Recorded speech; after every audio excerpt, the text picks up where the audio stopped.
Sempat bikin tingkatan larangan di masa pandemi, pemerintah Inggris akhirnya menerapkan lockdown lagi. 4 minggu, mulai 5 November sampai 2 Desember.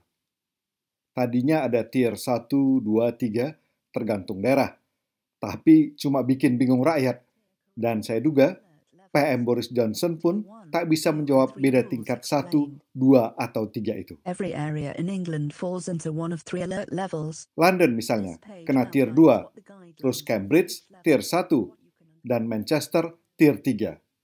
Terus, apa artinya? Itulah, rumit kali.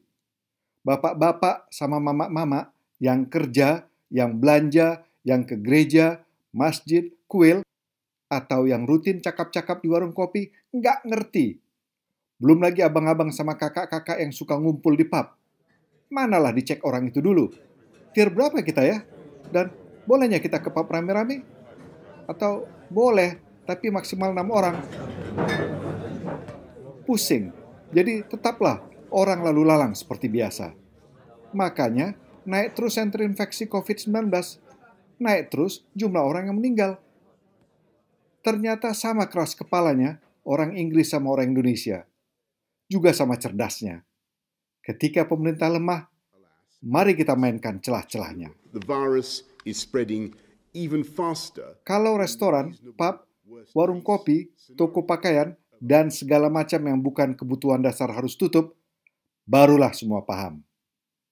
Gereja, masjid, dan kuil tutup juga. Beres. Nggak bisa lagi. Sudahlah, kita serahkan ke Tuhan Yang Maha Kuasa. Gym pun ikut tutup. Tak ada lagi. Kami kan sehat-sehat semua. Dan ini yang penting. Di semua tempat di Inggris. Biarpun Wales dan Skotlandia lain aturannya. Memang ongkos ekonomi lockdown ini amat tinggi. Makanya pemerintah sempat mau mengendalikan dampak ekonomi dengan tier-tieran tadi. Cuma angka yang terinfeksi dan yang meninggal naik terus. Para ilmuwan yakin seandainya lockdown kedua ini lebih awal diberlakukan, maka jumlah kasus dan korban jiwa tak sebesar sekarang. Tapi, ya itu tadi, ada urusan ekonominya. Lockdown jelas pukulan besar buat hampir semua pengusaha besar, menengah maupun kecil. Dan Natal semakin dekat. Pemerintah yakin lebih baik lockdown sebelum Natal. Buat orang Inggris, bahkan orang-orang yang tak pernah ke gereja sekalipun, tradisi Natal tak bisa ditawar. Dan memang dimanapun, hari besar agama bukan cuma untuk beribadah, juga untuk belanja, kumpul-kumpul, dan makan minum enak. Pokoknya pesta besar. Jadi, semua yakin lockdown pada masa Natal akan jauh lebih sulit, secara ekonomi dan juga secara sosial.